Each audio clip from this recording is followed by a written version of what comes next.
Good evening friends. आज हम लोग एक और बिजनेस एनालिसिस कर रहे हैं। तो ये एक सीरीज़ है, मैं कोशिश कर रहा हूँ इसको एज ए सीरीज़ अपने यूट्यूब चैनल पे इसको डालूँगा। आप सबसे रिक्वेस्ट है कि काइंडली चैनल को सब्सक्राइब करें, क्योंकि हम ऐसे एनालिसिस करते जाएंगे स्टॉक्स के और शेयर मार्केट में रिलेटेड जैसा भी जो थॉट प्रोसेस होना चाहिए उसके साथ रिलेटेड भी मैं कुछ वीडियोस बनाने का सोच रहा हूँ। देखता हूँ मैं क्या कर सकता हूँ आज उस पर। तो थोड़ा सा क्या होगा, उससे क्या होगा, क्लैरिटी होगी कुछ चीज़ों पे। क्योंकि हम कई बार होता है ऐसा है कि मैंने एक बात ज़रूर कहूँगा छोटी सी, कि मैंने शेयर मार्केट की जो जर्नी होती है वो बड़ी ही अकेली होती है। It is very alone. आप अकेले ही रहते हैं उसमें, कोई साथ नहीं होता।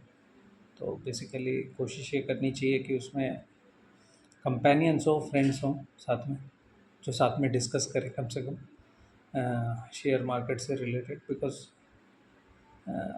फॉर द ऑब्वियस रीजंस बहुत सारी चीज़ें होती हैं, बहुत सारे फैक्टर होते हैं और बहुत जल्दी माइंड जो है वो डिस्ट्रैक्ट हो जाता है।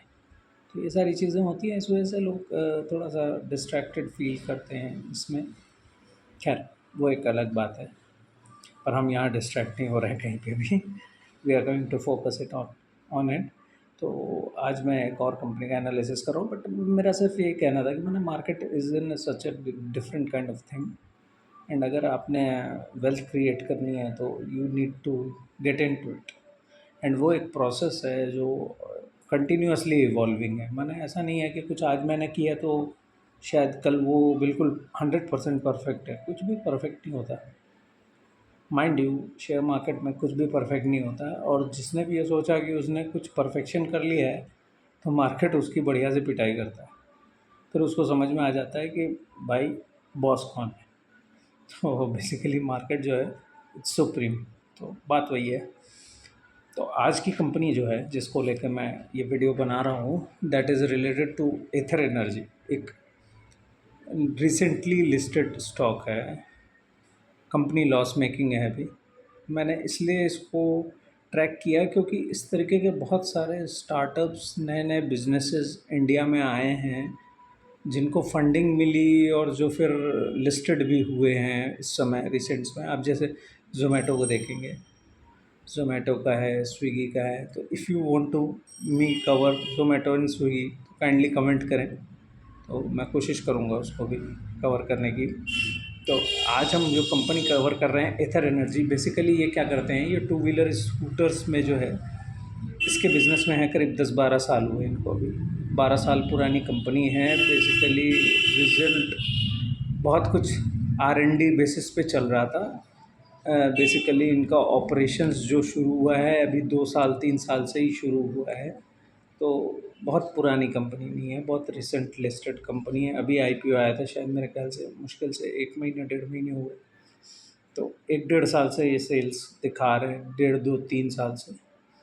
शायद 3 साल हो गए ज़रूर, क्योंकि मेरा जितना अंदाज़ा है कि कोई भी कंपनी अपना IPO तब तक नहीं ला सकती जब तक उसके 3 साल के कम से कम ऑपरेटिंग बैलेंसेस एंड पूरा बैलेंस शीट ना हो। तो दैट इज़ नॉट पॉसिबल। तो इसलिए शायद 3 साल तो होगा मिनिमम ऑपरेशंस। तो खैर, ये था। ईथर एनर्जी जो है वो 10-12 साल से है और पिछले 2-3 साल से ये बना रहे थे। ये EV स्कूटर्स में है इस समय। और इन्होंने अपना जो सबसे ज़्यादा ध्यान दिया है पिछले 10-12 सालों में, वो अपने मैंने R&D पे बहुत ध्यान है, रिसर्च एंड डेवलपमेंट पे। तो रिसर्च एंड डेवलपमेंट में लगे हुए हैं। 417 पेटेंट के लिए इन्होंने फ़ाइल कर रखा ऑलरेडी। शायद मेरे ख्याल से इसमें से कुछ इनको एग्जीक्यूट भी हो गए, इनको पेटेंट मिल गए। पेटेंट इन द सेंस कैसे किया होगा, मैं आपको समझाने की सरल भाषा में कोशिश करता हूँ। जैसे मैंने कोई भी चीज़, समझिए आप वो जो अपने स्कूटर्स में कोई चीज़ यूज़ कर रहे हैं तो उस डिज़ाइन को, कोई चीज़ की डिज़ाइन को, उसको पेटेंट कर लिया है इन्होंने। तो इस तरीके की छोटी छोटी चीज़ें कई सारी होती हैं जिसको पेटेंट कर लिया, जिसको कोई और यूज़ नहीं कर सकता। तो वो एक्सक्लूसिविटी मिलती है बेसिकली कंपनी को। तो इनका दो दो वेरिएंट है। एक तो शायद अभी लॉन्च नहीं हुआ, लॉन्च करने वाले हैं शायद, EL प्लेटफॉर्म बोल के। वो मेरे ख्याल से लो कॉस्ट होगा। एक इनका रिड्स प्लेटफॉर्म है, रिड्स बोल के इनकी बाइक्स आती हैं, स्कूटी आती हैं सॉरी। तो वो ये ज़्यादा अभी वो कर रहे हैं उस पे, तो वो थोड़ा सा महंगी होती है रिट्स जो है, और लो कॉस्ट में ये ला रहे हैं ईएल प्लेटफॉर्म। तो बेसिकली जो समझ में आ रहा है इनके तरीके से, ये वॉल्यूम के लिए जा रहे हैं, माने वॉल्यूम एक्सपेंडिंग के लिए जा रहे हैं, वैल्यू एक्सपेंडिंग के लिए जा रहे हैं, बेसिकली इनकी कोशिश ये है। तो इनके तरीके से ये समझ में आता है। तो बेसिकली इनका जो रिज़ल्ट आया रिसेंटली, उससे रिगार्डिंग मैं बताऊं कि पिछले साल इन्होंने इस क्वार्टर में Q1 26 में दे हैव सोल्ड ऑलमोस्ट 23,000 के आसपास सेल थी इनकी यूनिट्स, यानी 23,000 स्कूटर्स बिके थे उनके थ्रू आउट इंडिया। उस पर इनका 97% का ग्रोथ है, दैट इज़ अराउंड 46,000। तो मैंने जस्ट डबल हो गया सेल्स, तो वो बहुत अच्छी चीज़ है। अच्छा, लेकिन कंपनी लॉस में है, ये भी मैं कहूँ, आगे मैं बढ़ता हूँ उसमें। वो बढ़ गया है। एडजस्टेड एबिडा जो है इनका, ग्रॉस मार्जिन है वो करीब करीब 23% पे है इस समय, दैट इज़ ऑल्सो। और नेगेटिव एबिडा जो है इनका, जो तो है earning before tax and depreciation जो है, वो करीब करीब 16% पे है, वो भी नेगेटिव है। तो इस समय जो इनका मार्केट शेयर पिछले 1.5-2 साल में है, वो करीब 7% से 14% हो गया है। एंड अब तक इनके टोटल स्टोर्स जो हैं वो 446 हो गए हैं इंडिया में। तो बेसिकली स्टोर्स की ट्रैजेक्टरी ऐसी थी कि इन्होंने पहले 10 स्टोर खोले थे Q1 पिछले साल में, शायद 10 स्टोर थे, फिर 13 खोले, 23 हो गए। 23 के बाद इन्होंने फिर उसको बढ़ाकर अगले क्वार्टर में 34 और स्टोर खोले, तो जस्ट 100% से ज़्यादा खोला नेक्स्ट क्वार्टर में। उसके बाद उसका नंबर इन्होंने बढ़ाकर करीब करीब 84 या 86 कर दिया, तो that is almost 3 times. And अभी जो इनका ये करंट क्वार्टर आया है, तो इसमें इन्होंने ऑलमोस्ट 96 स्टोर्स खोले, तो सब मिलाकर अब इनका स्टोर का नंबर 446 पहुँच गया है, जो कि बहुत अच्छा है। मैंने basically they are expanding big. South में इनकी प्रेजेंस ज़्यादा है, जो कि इन्होंने अपने रिजल्ट्स में भी बताया है, पीपीटी में भी बताया है। उनके पीपीटी में ये चीज़ निकल कर आई कि उनके साउथ में प्रेजेंस बहुत अच्छा है। अभी ये कोशिश कर रहे हैं कि जो मिडिल इंडिया है, 5 स्टेट्स माने मध्य प्रदेश, गुजरात और उड़ीसा, और भी 1-2 स्टेट्स हैं, तो मैंने उन पर ज़्यादा फोकस कर रहे हैं। तो उनका ये फील है कि यहाँ से हमको ग्रोथ आने वाली है।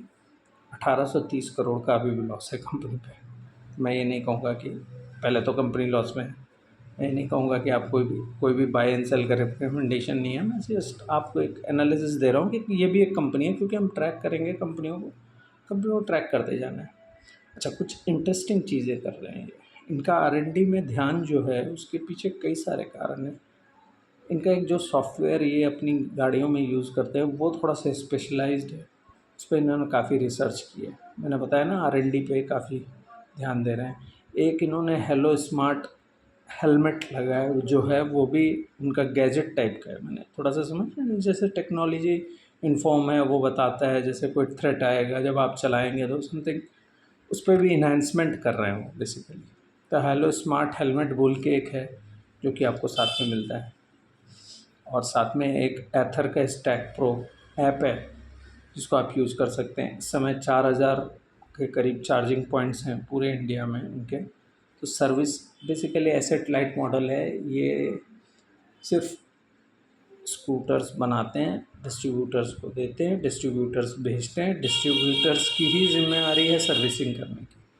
तो बेसिकली जैसा कि बाइक्स का जैसा डिस्ट्रीब्यूशन का चैनल है, बिल्कुल उसी तरीके से चल रहा है। इनसे ये पूछा गया कि क्या आप मोटरसाइकिल की तरफ ध्यान देंगे, तो उन्होंने कहा कि नहीं, हम अभी मोटरसाइकिल की तरफ नहीं जा रहे, बिकॉज़ अभी उसमें समय है। इनका ध्यान अभी स्कूटी पे ही है। वो कह रहे हैं हम स्कूटर्स पे पहले कर रहे हैं, और ईएल प्लेटफॉर्म जो है इनका लो कॉस्टिंग टाइप होगा, तो उसको लाने की कोशिश कर रहे हैं। तो EBITDA मार्जिन पिछले साल से काफ़ी इम्प्रूव हो गया है। 33% नेगेटिव था और अब करीब 16% है। माने आप ये समझिए कि जो लॉसेस हो रहे थे, उसको इन्होंने रिड्यूस कर दिया। लॉस कम हो रहा है, सेल बढ़ रही है। तो जैसे जैसे सेल बढ़ती जाएगी, एक लेवल आएगा जहाँ पर आप जो है EBITDA ब्रेक इवन पे चले जाएंगे, माने बेसिकली आपको लॉस नहीं होगा। तो दैट इज़ वेरी इंटरेस्टिंग। तो इसलिए मैंने इस कंपनी को थोड़ा सा ट्रैक कर रहा था। कॉल भी अटेंड किया मैंने, मैनेजमेंट भी बुलिश लग रहा है। उनका ये कहना है कि अभी तो हम नॉर्थ की तरफ जा ही नहीं रहे, अभी हमारा यूपी और बड़े-बड़े जो राज्य हैं नॉर्थ के, उनकी तरफ अभी हमारा फ़ोकस नहीं है, हम साउथ पे करके आए, अब हम आगे बढ़ रहे हैं। तो बेसिकली इनको अभी सब्सिडी भी मिलती है, तो वही उसमें उनके कॉल में ये पता लगा कि उनको सब्सिडी की वजह से मिलता है, तो जिसकी वजह से क्या होता है, इनका कैश फ्लो ठीक हो जाता है। बेसिकली नेगेटिव चल रहा है अभी तो, लॉस में है, बट क्योंकि ये एक्सपेंशन तेज़ कर रहे हैं, सेम केस कर रहे हैं, बिल्कुल इनको भी वही चीज़ कर रहे हैं जो ज़ोमैटो कर रहा है। तो खैर मैं ज़ोमैटो की बात यहाँ नहीं करूँगा, दैट इज़ सेपरेट, एक वीडियो होगा तो ज़ोमैटो की बात करेंगे। लेकिन दिस इज़ इंटरेस्टिंग, माने मुझे एथर एनर्जी का लिमिटेड अच्छा लगा, दे आर वर्किंग, और इनका ये कहना है कि हम बिज़नेस को एक्सपेंड करेंगे, धीरे धीरे डिमांड आएगी, बिकॉज़ एस्पिरेशंस हैं लोगों की, फ्यूल के कॉस्ट कम हो जाएंगे लोगों के, तो ये बहुत सारा चीज़ है। एक्चुअल में ग्रीन एनर्जी और energy saving, electric energy kind of theme जो है वो थोड़ा सा प्ले आउट हो रही है, और जनरेशनल चेंज हो रहा है बेसिकली थॉट प्रोसेस में, तो लोग बदल रहे हैं अपना सोचने का तरीका। तो ये मोटा मोटी एक था, तो इनका बुलिश हैं, ये कह रहे हैं कि हम अपने मार्जिन्स को इम्प्रूव करेंगे यहाँ से, हमारा एबिटा मार्जिन और बेहतर होगा आगे चल के, क्योंकि हमारी सेल बढ़ना शुरू हो गई है। तो उनका ये कहना है कि हम ज़्यादा स्टोर्स खोल रहे हैं, जितने स्टोर्स हमने खोले हैं लगभग हम कोशिश करेंगे उतने ही और खोलें अगले 1 साल में, तो दैट इज़ गुड। तो उसकी वजह से इनके स्टोर एक्सपेंशन बढ़ेगा, तो सेम सेम स्टोर सेल्स भी आएगा और ग्रोथ भी आएगी। तो उससे मुझे लग रहा है पहले एबिटा पॉजिटिव हो जाए, फिर प्रॉफिट की भी बात करेंगे। तो जब that will be a situation of re-rating of the stock, जब एबिटा से जब प्रॉफिट दिखने लगेगा तो री-रेटिंग हो जाएगी स्टॉक की, तो that is an separate thing जो होगा, तो इसलिए हम ट्रैक कर रहे हैं इसको। ये बहुत ही इंटरेस्टिंग लगा मुझे, तो मैंने कॉल और मैनेजमेंट भी बहुत अच्छे से उन्होंने सब कुछ एक्सप्लेन किया, तो बहुत अच्छा था, तो इसलिए मैंने सोचा इसको भी आपके साथ शेयर करूँ। Thank you so much. Please channel को सब्सक्राइब करिएगा, लाइक करिएगा, और कोई भी सवाल हो तो ज़रूर पूछिए। कोई स्टॉक जिसका एनालिसिस आप जानना चाहें तो वो भी ज़रूर बताइए। Thank you so much.